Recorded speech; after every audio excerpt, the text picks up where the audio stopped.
Welcome back to News Talk. It is debate night. For the fourth time, the Republicans running for president, well, most of them anyway, will square off in a nationally televised encounter in Milwaukee. The field this time is smaller, but recent controversies are certain to spark fireworks. A preview now from Wisconsin from our senior political reporter, Scott Thuman. Oh, it's been a wild couple of weeks on the campaign trail for the Republicans.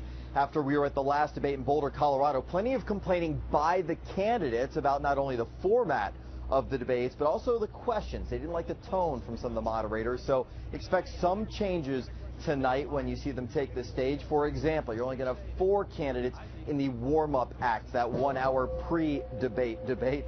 And then on the main stage for that 2-hour debate, there will be 8 candidates instead of 10, which a spokesperson for the RNC tells me that'll lend to more substantive, meaningful conversations between the candidates, giving them about 15 minutes each in theory.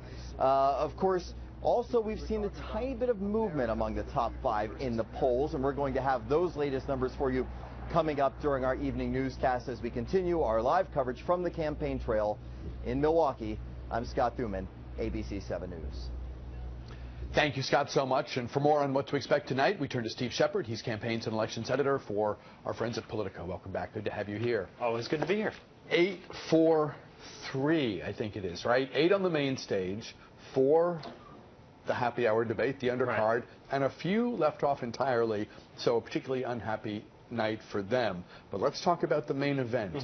You've got I guess with 8 people on the stage, this will be not a small encounter, but the smallest we've seen so far, right? And that could subtly alter the dynamic. More opportunity, more time for each candidate, more opportunity for direct attack by those inclined to do so. That's exactly right. You know, this is going to be a really interesting dynamic because it was just 2 weeks ago we had the previous debate. Like this one, it was on a network, a lower profile network.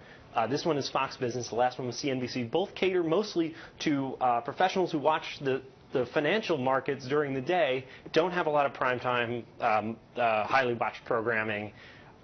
People don't know where to find them on their cable. I already saw here in D.C. on Fox News Channel, they're running a scroll to let you know what channel number Fox Business is so that you can find the debate because it's not on the radar for anybody, really. I have a passing interest in politics. I will be watching tonight. I have no idea where this thing's going to be, so I'm going to have to get up there early and poke around and see where the thing is. It's so similar to the debate 2 weeks ago, though. They're both supposed to be focused on the economy.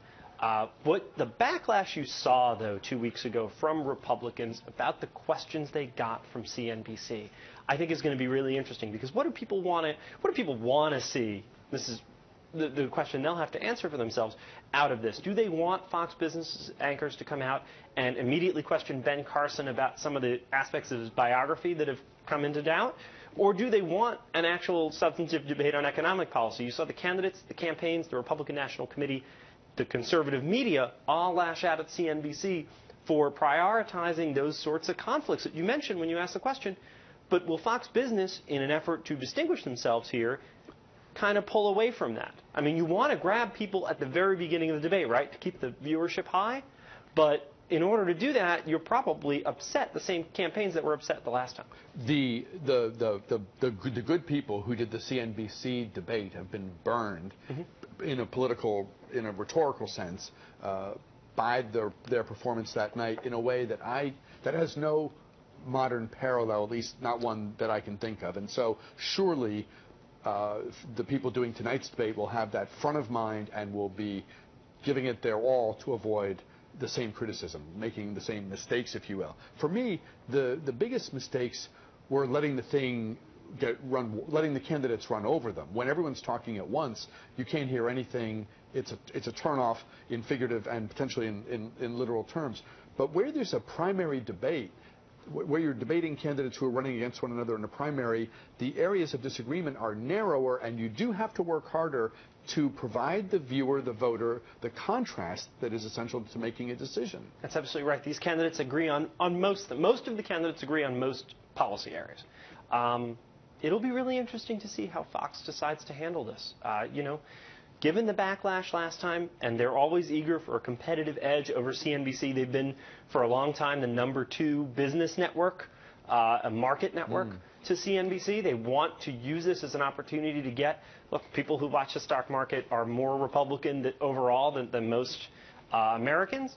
they want to use this as an opportunity to get their network in front of people and to say, hey, we're better than what you're watching right now between the hours of 9:30 and 4 o'clock in the afternoon when the market's open. So, and this is why our people are better, and here we're going to show you by putting on a debate that you're going to enjoy more. In terms of where the race stands right now and who needs a boost and who's expecting a broadside coming at them from one or more rival, what are you expecting tonight, Steve, in terms of the direct attacks the candidates launch at one another? A couple of things that I'm looking for here. Ben Carson, obviously, he's now up near the very top of the pack in this debate. He's I think a narrow number 2 to Donald Trump, basically neck and neck in the polls that Fox Business used to determine who gets on the stage. So he's right next to center stage. Whether other candidates attack him for some of the elements in his biography that have been inconsistent, and we've seen multiple stories, CNN, Politico, Wall Street Journal, about those. The other thing I'm looking at is the Jeb Bush dynamic. Mm-hmm. You saw a candidate 2 weeks ago come out and attack Marco Rubio. Marco Rubio kind of suckered him in and leveled him with a counterpunch. How does he approach this now? His campaign has been rebooted a couple of times here, and yet he's still middling, in about the middle of this 8-candidate pack right here. What does he do? Is there something he can do to turn things around, or has he contorted himself a little too much? Not necessarily on the issues. He's been consistent on the issues, but just in his overall approach and demeanor, is there really nothing he can do? He can be boring. He can be more aggressive. Either way, it's going to look like he's shifting gears. Bush is in a real box because if he comes out energetic and full of life and recalling things from his record that'll be attractive to the audience and attacking his rivals and doing whatever, people will say, the punditry will say, that was great. Where has that been all this time? Right. This is obviously a product of your third or fourth, whatever new team of strategists and advisors. This is obviously them sort of telling you what to say and how to be, and et cetera, et cetera. So that's a bit of a box. If he's flat, if he's bad, the last little bit of the air goes out of the balloon, and who knows if we'll even see him by the time Iowa rolls around. So this is a tough one, it strikes me, for Jeb Bush. Right, and you saw the story in the New York Times today about some of Bush's allies on the Super PAC side, his Right to Rise Super PAC, trying to draw up a plan to attack Marco Rubio. Does Jeb Bush do that in this debate? Continue with basically, you saw the same thing last time. They telegraphed the day before the debate that they were going to attack Rubio on his Senate attendance record. Rubio was ready and countered effectively. Now they're sketching out a whole other set of attacks, including still his Senate attendance record.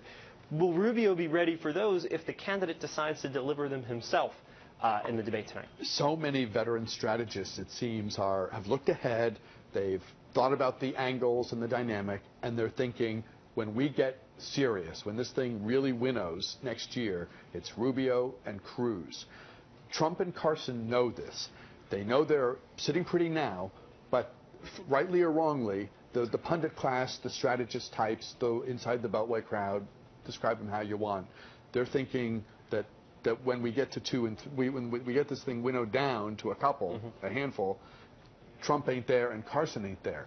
Do they have to, despite their prominence in the polls at the moment, do they have to kind of reassert their prominence, if you will, or the sense to which they belong at the top? One of the things that was interesting about the CNBC debate, as much as Republicans criticized the approach from CNBC's anchors, one of the candidates who got relatively little speaking time was Donald Trump. Whereas Fox News and CNN in the first 2 debates knew that people were tuning in for Trump, and they gave the viewers what they wanted, and they were rewarded with really high ratings for that. CNBC didn't do that. They didn't ask. Trump got very few questions directed right at him, no more than certainly all the other candidates. To what extent does he feel that, as you've seen with some candidates in these debates, when they're not called on to chime in anyway, right, to jump in and try to grab the microphone, grab time? He didn't do that so much in the CNBC debate, and that's why he was about the middle of the pack when it came to speaking time. And once Jeb Bush got smacked down by Marco Rubio, he disappeared. He vanished. He failed to assert himself at those times where he wasn't being drawn in by the moderators. Ben Carson, this isn't his strength, these formats, so I don't expect him to do that. But Donald Trump may be more outspoken, maybe more interruptive this time around. We only have 30 seconds left, so this is unfair. But the undercard is Mike Huckabee, Chris Christie, Bobby Jindal and Rick Santorum, is there an opportunity for one of these people to do what Carly Fiorina did for a nanosecond, have a great undercard performance and parachute into the perceived top group? More so for Christie. Christie has been making some inroads in New Hampshire. A strong debate performance tonight would be helpful for him, but the bigger thing for him is to keep working in New Hampshire. If he rises in the polls in New Hampshire, that leads to better media coverage more broadly nationally, and that'll increase his profile. That's really his path, not so much, blowing the socks off people tonight. I don't think there's much they can do. And for Lindsey Graham, Jim Gilmore, and George Pataki, they're doing what the rest of us are doing. They are home watching on TV because they've been excluded from both events. Steve Shepard, Campaigns and Elections Editor for Politico. Always great having you here. Thank you so much. My pleasure. Back with a program note after this.